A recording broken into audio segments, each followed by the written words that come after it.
Bumili ko hipo, 1 kilo, 10 pounds.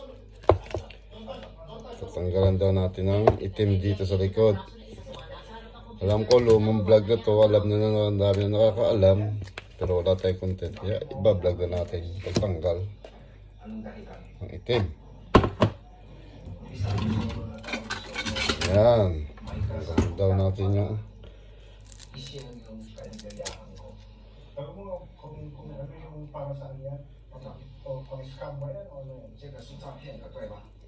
itim dito.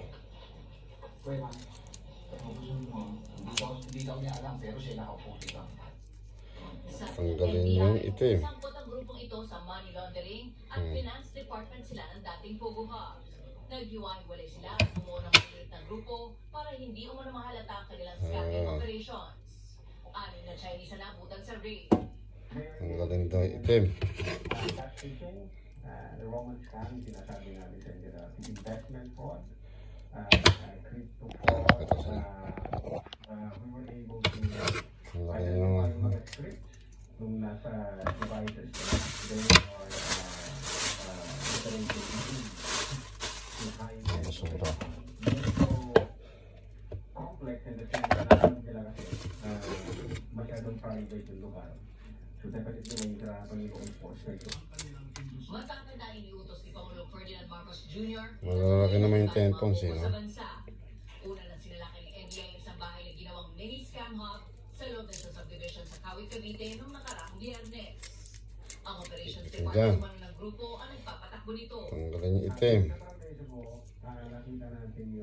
Bakit ito puti? Ano ibig sabihin nun? Puti yun? Nakita natin yung administration department. Ito naman ang nag-establish natin yung finance and monetary Ganyan. department. So, Sabi ng commander, tanggalin pa. Pero sa amin mga tayo, mga lalaki, hindi na. Pero masusunod ang commander. So, tanggalin natin. Again, they are hiding sa mga high-end location. Sa tulong Ano ba ito, itim? Yung isa puti. ng suspect na sangkot sila sa mga scam at illegal na gawain. Yan. Alam nyo na yan. Kung content eh. Alam mo na. Bye bye. Thank you for watching. Thank you. Bye bye.